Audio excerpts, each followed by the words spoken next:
Hello and welcome back to the channel live publisher. जो आज का वीडियो है standard 10th science and technology part 2 heredity and variation exercise. तो आज हम एक्सरसाइज के 7 क्वेश्चंस को कंप्लीट करने वाले हैं। तो चलिए शुरू करते हैं।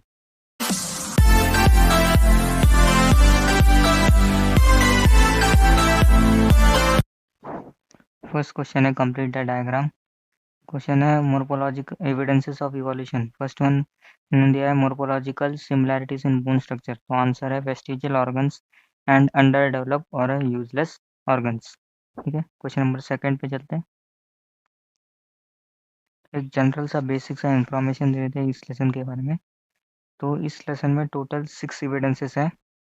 वो कौन से एविडेंसेस है मैं आपको बताता हूँ। फर्स्ट एविडेंसेस है मोर्फोलॉजिकल एविडेंसेस। मोर्फोलॉजिकल एविडेंसेस वो होते हैं जिनके अंदर माउथ स्ट्रक्चर सिमिलर होते हैं, नोज स्ट्रक्चर सिमिलर होते हैं और उनके शेप, साइज और स्ट्रक्चर ऑफ ऑर्गन जो है वो सिमिलर होते हैं। वो होता है मोर्फोलॉजिकल एविडेंसेस। सेकेंड वन होता है एनाटॉमिकल एविडेंसेस।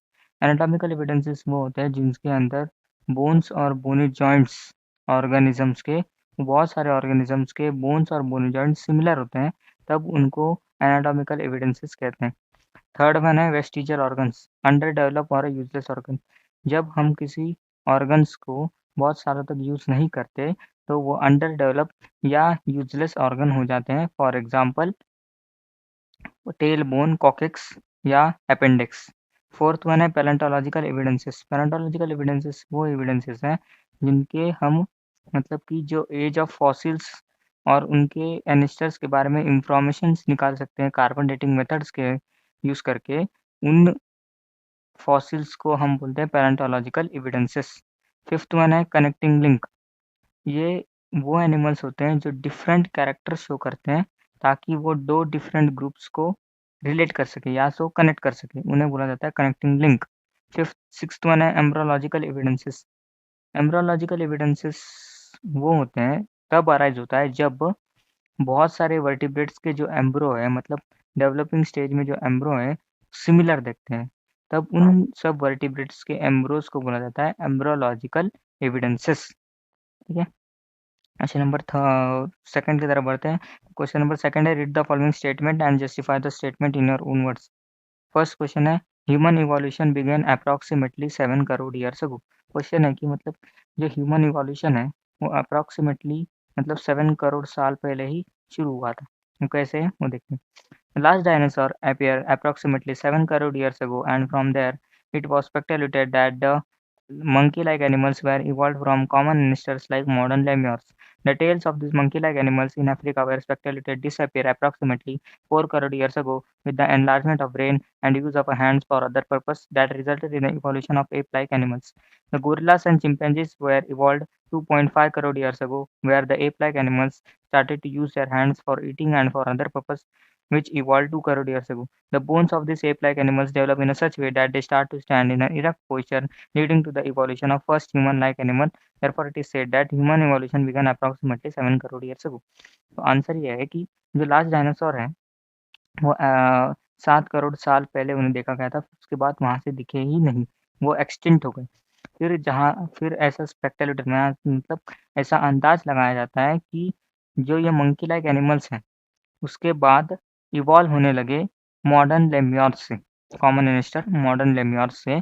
और जो सेकंड पॉइंट ये है कि जो टेल्स हैं इस मंकी लाइक एनिमल्स का वो अफ्रीका में 4 करोड़ ईयर्स अगो गायब हो गया और उनका जो ब्रेन है वो एनलार्ज हो गया और उनका हैंड्स यूज होने लगे अदर पर्पस के लिए। थर्ड पॉइंट ये है कि गोरिल्लास और चिंपैंजीज जो हैं वो 2.5 करोड़ अगर ईयर्स अगो इवॉल्व हो चुके थे। वहीं पर जो एप लाइक एनिमल्स जो हैं उनका हैंड्स वो यूज़ होने लगा ईटिंग के लिए और अदर पर्पस के काम करने के लिए या किसी चीज़ को उठाने के लिए, जो कि वो इवॉल्व हुए 2 crore years ago.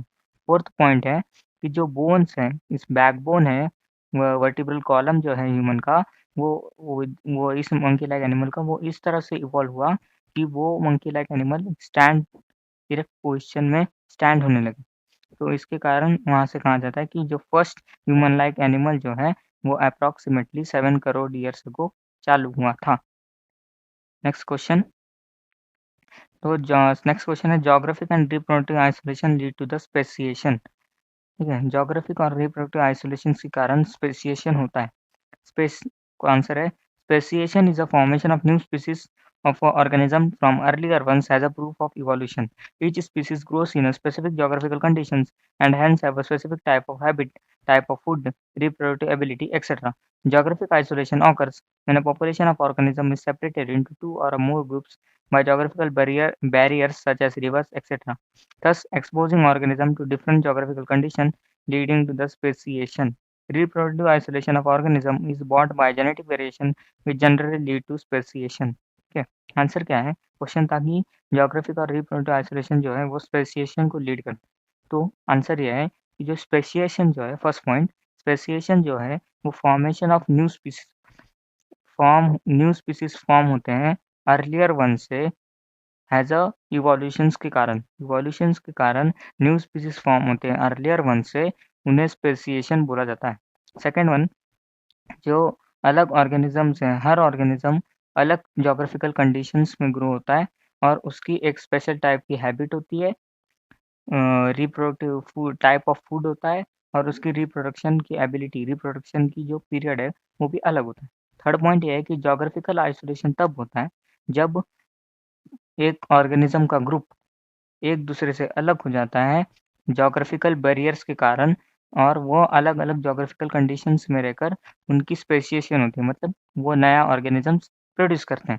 Fourth point, reproductive isolations of organisms तब होता है जेनेटिक वेरिएशन से लाया जाता है। रिप्रोडक्टिव आइसोलेशन जेनेटिक वेरिएशन से लाया जाता है जिसके कारण स्पेसिएशन होता है, मतलब नए ऑर्गेनिजम्स प्रोड्यूस होते हैं। थर्ड क्वेश्चन की तरफ चलते हैं। थर्ड क्वेश्चन है, study of fossil is an important in study of, मतलब कि फॉसिल्स की स्टडी करना इवोल्यूशन में बहुत ज़्यादा इम्पोर्टेंट है। क्यों? आंसर है, fossils are remnants and impressions of organism which are buried underground. Carbon consumption of organism stops after the death and only decaying process of C14 takes place continuously. The ratio of C14 to C12 changes constantly as C12 is a non-radioactive in dead plants and organisms. The age of this fossil can be determined using carbon dating method, that is measuring the radioactive present in an organism, and the changes of ratios of C14 to C12 remain in a dead plants and organisms. Therefore, the study of fossil is an important in study of evolution as it can be used in a study of anthropology and paleontology for determining the age of fossils and reducing information about their ancestors. Answer question क्या था कि fossils का study करना important है study evolutions करने के लिए, क्योंकि फॉसिल जो है वो इम्प्रेशंस, मतलब डेड बॉडी होती है डेड प्लांट्स और ऑर्गेनिजम्स की जो कि अंडर ग्राउंड में बरीड, मतलब छुप जाते हैं अंडरग्राउंड। सेकंड पॉइंट क्या होता है कि कार्बन कंजप्शन जो प्लांट्स और एनिमल्स का होता है स्टॉप हो जाता है डेथ के बाद और उनका सिर्फ डिकेनिंग प्रोसेस, मतलब उनकी बॉडी का लॉस होना चल रहा रहता है। C14 कार्बन 14 से उसका काम चल रहा होता है। थर्ड पॉइंट ये है कि द रेशियो ऑफ C14, मतलब C14 कार्बन 14 से लेकर कार्बन 12 तक रेशियो चेंज होते रहते हैं, क्योंकि C12 जो कार्बन 12 है वो नॉन रेडियोएक्टिव है डेड प्लांट्स एंड ऑर्गेनिजम्स में। ठीक है, और हम उस फॉसिल्स की एज पता कर सकते हैं बाय कार्बन डेटिंग मेथड। कैसे? दैट इज द रेडियोएक्टिव जो होता है उस फॉसिल्स के अंदर, उसको हम एक टेक्निक से कार्बन डेटिंग मेथड से मेजर करके हम पता लगा सकते हैं कि वो फॉसिल्स कितने साल का पहले का है। फोर्थ पॉइंट ये है कि इसके लिए स्टडी ऑफ फॉसिल्स बहुत इंपॉर्टेंट है, क्योंकि वो एंथ्रोपोलॉजी और पैलेंटोलॉजी, एंथ्रोपोलॉजी मतलब उनके एनेस्टर्स के बारे में इंफॉर्मेशन निकालने के लिए, और पैलेंटोलॉजी और फॉसिल्स के एज निकालने के लिए वो यूज होता है। इसके लिए इवोल्यूशन में स्टडी ऑफ फॉसिल करना इम्पॉर्टेंट है। ठीक है, फोर्थ क्वेश्चन। फोर्थ क्वेश्चन है, evidences of fatal science among chordates, मतलब कि जो एविडेंसेस हैं वो कोरोडेट्स के साथ एविडेंसेस हमें फैटल साइंस के मिलते हैं। क्यों? क्योंकि evidences of fatal science deals with the study of embryology. Study of embryology as proof of evolution. Second point, embryological evidences arises from comparative study of developmental stages of various vertebrates. Embryos of different vertebrates appear similar during initial stages of development, and this similarities decreases as embryo develops. Embryological evidences can be used has evidences of evolution has its similarities in the initial stages of development. तो question क्या था कि evidences of फेटल science जो होता है कोरोडेट्स के साथ क्यों होता है, क्योंकि एविडेंसेस ऑफ फेटल साइंस जो एम्ब्रोलॉजी के साथ जॉइंटेड है, मतलब एम्ब्रोलॉजी और फेटल साइंस का कनेक्शन है हैज इवोल्यूशन के प्रूफ के लिए कि एम्ब्रोलॉजिकल एविडेंसेस तब अराइज होता है जब डेवलपमेंटल स्टेजेस, मतलब जब एम्ब्रो डेवलप हो रहा होता है तब बहुत सारे ऑर्गेनिजम्स के जो एम्ब्रो हैं वो सिमिलर देखते हैं, तब एम्ब्रोलॉजिकल एविडेंसेस अराइज होते हैं, एम्ब्रोलॉजिकल एविडेंसेस उन्हें बोला जाता है। सेकंड पॉइंट थर्ड पॉइंट ये है कि एम्ब्रोस जो है वेरियस वर्टिब्रेट्स के सिमिलर देखते हैं इनिशियल स्टेजेस, मतलब जब एम्ब्रो इनिशियल स्टेजेस होता है डेवलपमेंट में, और और ये सिमिलैरिटी जो है वो डिक्रीज होती जाती है जैसे जैसे एम्ब्रो डेवलप होता है। ठीक है। फोर्थ पॉइंट ये है कि एम्ब्रोलॉजिकल एविडेंसेस जो है हम इसको एक प्रूफ मान सकते हैं कि ये इवोल्यूशन का एक प्रूफ है कि जब एम्ब्रो डेवलप हो रहा होता है तब वो सिमिलर दिखता है, और जब से जैसे एम्ब्रो डेवलप होते जाता है सिमिलैरिटी डिक्रीज होती जाती है। इसके लिए कहा गया है कि एविडेंसेस ऑफ फेटल साइंस जो है वो कोरोडेट्स का ही एग्जाम्पल है, वर्टिब्रेट्स कोरोडेट्स का ही सब सब फाइलम जो है वो वर्टिब्रेट्स है। ये आपको 6th लेसन में एनिमल क्लासिफिकेशन के चैप्टर में क्लियरली समझ में आ जाए। नेक्स्ट पार्ट की तरफ बढ़ते हैं। नेक्स्ट क्वेश्चन है complete the statement by choosing correct option. First question है the causality behind sudden changes was understood by mutation principle of Hugo de Vries. Second answer है the proof for the fact that protein synthesis occurs via gene was given by George Bidiel and Edward Tutome. Third question है transfer of information from DNA to mRNA is called as a transcription process. Fourth का question है evolution means gradual development. Fifth question है vestigial organ appendix in a human is a proof of a evolution. Question number 4 पे चलते हैं। Fourth question है हमारा right short notes लैमेरिज्म का हमें शॉर्ट नोट्स लिखना है, ठीक है। लैमेरिज्म क्या है?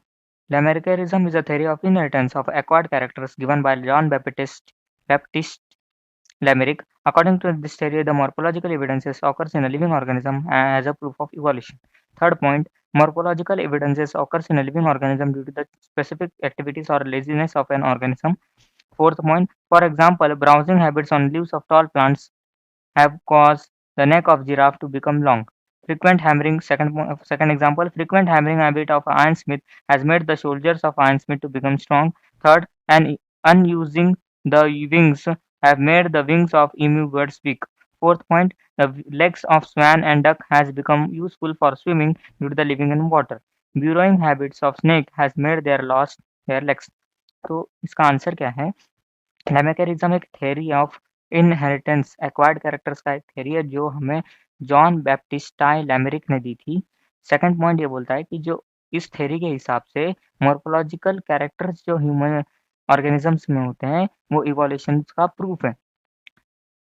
थर्ड पॉइंट ये बोलता है कि मॉर्फोलॉजिकल एविडेंसेस ऑर्गेनिजम्स में तब होते हैं, मतलब उनके जो नोज है, शेप ऑफ ऑर्गन्स है वो सिमिलर तब दिखते हैं जब वो किसी वो किसी एक्टिविटी में जुड़े होते हैं या तो वो उस ऑर्गन्स को यूज नहीं करते हैं, इसके कारण उनमें मॉर्फोलॉजिकल एविडेंसेस होते हैं। जैसे कि फॉर एग्जांपल के लिए जैसे जिराफ बहुत बड़े प्लांट्स जो टॉल प्लांट्स होते हैं उनके लीव्स खाता है जिसके कारण उसकी नेक जो है लंबी हो चुकी है। सेकंड पॉइंट ये है कि जो आयरन स्मिथ बार-बार हैमरिंग की वजह से उनके जो शोल्डर्स स्ट्रॉन्ग होते हैं। थर्ड वन है एम्यू बर्ड्स जो होते हैं उनके विंग्स वीक हो चुके हैं क्योंकि वह ज़्यादातर हवा में नहीं उड़ते। फोर्थ एग्जांपल है कि जो legs of swan and duck leg जो है स्वैन एंड डक का वो ज़्यादा यूज़फुल हो चुका है क्योंकि वो स्विमिंग में मतलब वाटर में रहते हैं और ज़्यादा स्विमिंग करते हैं। फिफ्थ पॉइंट है ब्यूरोइंग हैबिट्स, मतलब बार-बार ऐसे ज़मीन को लग के चलने की वजह से स्नेक्स के जो लेग्स हैं वो गायब हो चुके हैं। चलिए नेक्स्ट क्वेश्चन पे चलते हैं। नेक्स्ट क्वेश्चन है Darwin theory of natural selection. Answer है Darwin theory of natural selection is based on the survival of the fittest. While explaining the concept, Darwin stated that all organisms reproduce prolifically. Under limited resources, organisms compete with each other in a life-threatening manner. in a life-threatening manner to win their competition. According to this theory, the organisms which show modification for surviving in this nature win the competition and is selected by the nature, and those organisms which do not show modification are eliminated by the nature. तो इसका answer क्या है? Darwin theory of natural selection एक survival of the fittest के ऊपर base है। मतलब कि डार्विन ने डार्विन जो एक साइंटिस्ट हैं, इन्होंने बोला है कि जो ऑर्गेनिज़म्स हैं, सब ऑर्गेनिज़म्स हैं, वो रिप्रोड्यूस एक स्पेसिफिक टाइप में या मतलब उनका स्पेसिफिक ड्यूरेशन होता है और एक स्पेसिफिक ज्योग्राफिकल कंडीशन में ही वो रिप्रोड्यूस करते हैं। सेकंड पॉइंट ये है कि जो ऑर्गेनिज़म्स जो है उनके लाइफ में उनको बहुत सारी चीज़ें को गुज़रना पड़ता है अपने लाइफ को गुज़ारने के लिए। इन अ लाइफ थ्रेटनिंग मैनर मतलब उनकी डेथ भी आ सकती है उनके सामने, कुछ डेथ से वो पास भी हैं। जैसे ह्यूमन्स में बहुत सारे प्रॉब्लम्स आते हैं ह्यूमन के लाइफ में, उसी तरह से जो ऑर्गेनिज़म्स हैं, जो अदर ऑर्गेनिज़म्स हैं, उनके अंदर भी बहुत सारे लाइफ प्रॉब्लम्स आते हैं, ठीक है? फोर्थ क्वेश्चन है कि इस थ्योरी के हिसाब से जो ऑर्गेनिज़म्स उस मॉडिफ़िकेशन शो करते हैं ताकि वो इस नेचर में सर्वाइव कर सके, वो ऑर्गेनिज़म्स इस नेचर में रहते हैं और वो स नेचर में अच्छे से रह पाएँ। वैसे ही जहाँ पर जो ऑर्गेनिज़म्स जो हैं उनको नेसेसरी मॉडिफ़िकेशंस नहीं हो पाते इस नेचर में रहने के लिए, वो उनको डेथ का सामना करना पड़ता है। ठीक है? थर्ड क्वेश्चन की तरफ बढ़ते हैं। Third question right short note का है एम्ब्रोलॉजी। ये एम्ब्रोलॉजी मैंने आपको एम्ब्रोलॉजिकल एविडेंसेस जो पढ़ाया था, उसी का ही थोड़ा-सा अलग टाइप का ये है। तो embryology evidences is a branch of biology example. Embryological evidences is a branch of biology that deals with the study of embryology has a proof of with the study of different stages of development of an embryo. Developing embryo develops in the first few weeks, and there is a complexity in a differentiation of cell into the specialized tissue into the specialized organs. Differentiation of embryological evidences gives evidences of evolution as there is a similarities in the development of embryo. Embryos of different vertebrates appear similar during the initial stages of development and this similarity decreases as the embryo develops. मतलब कि embryological evidences ये biology का एक branch है जो कि हमें study करवाता है डिफरेंट स्टेजेस ऑफ एम्ब्रो के बारे में हमें स्टडी करवाना ठीक है। सेकंड पॉइंट ये है कि जो एम्ब्रो डेवलपिंग एम्ब्रो जो होता है वो फर्स्ट थोड़े से वीक्स में डेवलप हो जाता है और वहाँ पे दबाव रहता है उस एम्ब्रो का सेल में डिफरेंट होने मतलब सेल में अलग होने के लिए फिर वो सेल टिश्यू बनने में और वो tissue group of tissue organs बनने में वहाँ पे फर्स्ट फ्यू वीक्स में इतना सारा दबाव रहता है एम्ब्रो के ऊपर, ठीक है। थर्ड पॉइंट ये है कि एम्ब्रोलॉजिकल एविडेंसेस जो है वो हमें एक एविडेंस है इवोल्यूशन का, जिसमें हमें समझ में आता है कि एम्ब्रोस जो है डिफरेंट वर्टिब्रेट्स या डिफरेंट ऑर्गेनिजम्स के सिमिलर दिखते हैं इनिशियल स्टेजेस में। Fourth point Ambrose of different vertebrates जो है वो सिमिलर दिखते हैं इनिशियल स्टेजेस ऑफ डेवलपमेंट और जैसे-जैसे एम्ब्रो डेवलप होते जाता है, ये सिमिलैरिटीज़ डिक्रीज़ होते जाते हैं। तो ये इसका शॉर्ट ये था कि जो एम्ब्रोलॉजिकल एविडेंसेस है, वो इवोल्यूशन का ही एक पार्ट है। ठीक है, फोर्थ क्वेश्चन की तरफ चलते हैं। फोर्थ है इवोल्यूशन। अब ये इवोल्यूशन क्या हुआ? Evolution is a gradual development that occurs in an organism over a long duration. It is a slow-growing process through which development of organism is achieved. Evolution is thus the formation of new species of organism due to the changes in a specific set of characters. The changes in a specific set of characters gets accumulated over several generations in response to the natural selection. मतलब कि evolution एक gradual development है जो organisms में होता है, जो कि बहुत टाइम पीरियड के बाद होते हैं। सेकंड पॉइंट ये है कि ये बहुत ज़्यादा स्लो गोइंग प्रोसेस है, जिसमें ऑर्गेनिज़म्स का जो डेवलपमेंट है, वो अचीव होता है। थर्ड पॉइंट एवोल्यूशन इसके लिए न्यू स्पीशीज़ इवोल्यूशन से क्या होता है, new species of organisms form होते हैं। थोड़े से मतलब उनके अंदर चेंजेस होने के कारण new species of organisms form होते हैं, उन्हें इवोल्यूशन बोला जाता है। फोर्थ पॉइंट जो ये चेंजेस हुए हैं स्पेसिफिक कैरेक्टर्स में जो चेंज हुए हैं, वो चेंज सेवरल जनरेशन में पास होते जाते हैं, जिस तरह से नेचर उन्हें पास कराता है। ठीक है? इवोल्यूशन का शॉर्ट नोट। नेक्स्ट क्वेश्चन की तरफ बढ़ते हैं।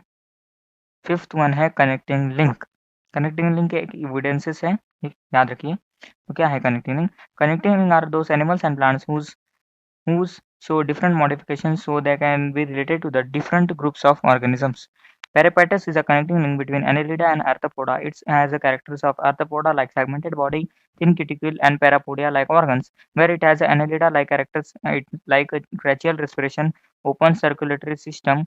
Duck, uh, Duckbill platypus is a connecting link between the reptiles and mammals. It is a link between mammals due to the presence of mammary glands, body hairs, etc., where it lays eggs like reptiles. Lungfishes is connecting link between fishes and amphibians.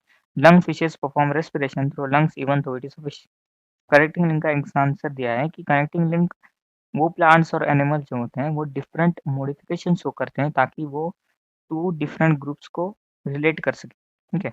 Second point ये है कि जो पेरिपाटस है वो connecting link है Annelida और एर्थ्रोपोडा के, क्योंकि उसके अंदर एर्थ्रोपोडा के लाइक कैरेक्टर्स हैं जैसे कि सेगमेंटेड बॉडी हो गया, थिन क्यूटिकल हो गया या पैरापोडिया लाइक ऑर्गन्स हो गए, और वो एनेलिडा के भी कैरेक्टर शो करता है जिसके जैसे कि tracheal respiration, open circulatory system etcetera. Third one को है कि डकबिल प्लेटिपस जो है वो रेप्टाइल्स और मैमल्स के बीच में कनेक्टिंग मतलब उसके उसके पास रेप्टाइल्स और मैमल्स के कैरेक्टर्स हैं दोनों के। जैसे कि मैमल्स के कैरेक्टर हैं उसके पास जैसे कि मेमोरी ग्लैंड उसके अंदर प्रेजेंट है और बॉडी हेयर है, ठीक है? और वो रेप्टाइल्स के जैसे एग लेस करता है। इसके कारण उसके पास 2 अलग-अलग ग्रुप के कैरेक्टर्स हैं। फोर्थ वन है लंग फिशेस। लंग फिशेस एक कनेक्टिंग लिंक है फिशेस और एम्फीबियंस के बीच, क्योंकि जो लंग फिश है वो रेस्पिरेशन परफॉर्म करता है लंग से, भले ही वो फिश लंग से परफॉर्म नहीं करते, वो गिल से रेस्पिरेशन परफॉर्म करते हैं। ठीक है। Next question.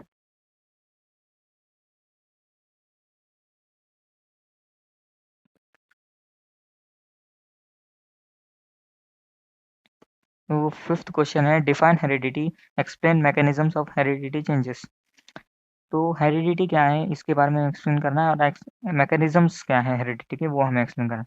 Heredity can be defined as transfer of biological characters from one generation to another generation via genes. The mechanisms of heredity changes are as follows. Diversity or heredity changes occur due to the genetic variation in a sexual reproducing organisms, fusion of gametes of a male and female parents occurs. Thus, the offspring is a recombined genes of both the parents. The offspring has always the characters of their parents. Also, sometimes sudden changes may occur in the gene no occur as a mutation. Changes in a single position of a nucleotide may lead to the minor or considerable changes in the characters of an individual. If these sudden changes mutation occur in a DNA of germ cell line, then this character will be inherited to next generation. तो answer क्या है कि heredity जो है heredity है biological characters का transformation. Biological characters one generation से another generation transfer किए जाते हैं जीन्स से, उसे बोला जाता है हेरिडिटी। हेरिडिटी का मैकेनिज्म क्या है? हेरिडिटी या डाइवर्सिटी जो होता है ऑर्गेनिजम्स में वो जेनेटिक वेरिएशंस के कारण जीन्स में चेंजेस होने के कारण हेरिडिटी और डाइवर्सिटी होते हैं। जो सेक्सुअली रिप्रोड्यूसिंग ऑर्गेनिजम्स होते हैं उसके अंदर मेल और फीमेल गैमेट का फ्यूजन होता है, जिसके कारण जो उनका ऑफस्प्रिंग है मतलब जिनका उनका बच्चा है वो हमेशा बोथ द पेरेंट्स का रिकम्बाइंड जीन्स होता है, मतलब उसके अंदर मेल और फीमेल पेरेंट्स के जो कैरेक्टर्स हैं वो रिकम्बाइंड होते हैं। ठीक है। और फोर्थ पॉइंट ये है कि कभी-कभी जीन्स में म्यूटेशन हो जाता है मतलब सडन चेंज हो जाता है जिसके कारण सिंगल पोजीशन ऑफ न्यूक्लियोटाइड में चेंज मतलब न्यूक्लियोटाइड की पोजीशन में चेंज हो जाता है और वहाँ पे कैरेक्टर्स में चेंजेस दिखने लगते हैं, पूरा चेंजेस दिखने लगता है एक कैरेक्टर्स। तो अगर ये म्यूटेशन जो है फिफ्थ पॉइंट के हिसाब से अगर ये म्यूटेशन डीएनए के जर्म सेल लाइन में हो जाए तो ये जो चेंजेस हुए हैं कैरेक्टर्स में वो कैरेक्टर्स ट्रांसफर होते जाते हैं अगले जनरेशन तक। ठीक है। तो हम आगे का क्वेश्चंस अगले लेक्चर में करेंगे। आपको फिर देखने इस लेक्चर तक देखने के लिए बहुत बहुत शुक्रिया। Please like and subscribe share कीजिए अपने फ्रेंड्स के पास। ठीक है। चलिए।